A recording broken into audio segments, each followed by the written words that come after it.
If the news has you feeling like you too need a PhD just to figure out if your healthcare is getting cut, you're not alone. Let's break it down. Congress is back in session and they're working on the reconciliation bill, which is basically their version of a giant family budget. They're relying on manipulation and technicalities to confuse the public. So they'll say, we're not cutting Medicaid, but what they are doing is slashing the funding streams that keep Medicaid and programs like SNAP and housing aid alive.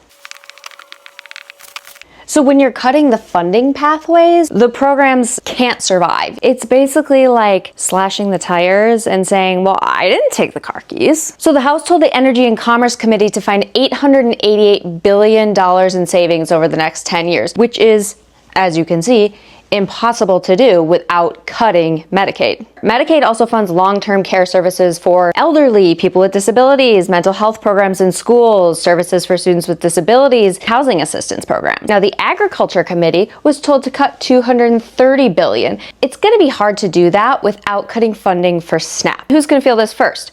Working families, rural moms, kids with disabilities, seniors on a fixed income. Meanwhile, all these cuts are meant to offset Trump's tax cuts, which would cost $4.6 billion over the next decade, by the way, and a $100 billion boost to military spending. Politicians with hidden agendas steal money from the working class to fund the billionaires, and they may try to confuse you, but the numbers don't lie.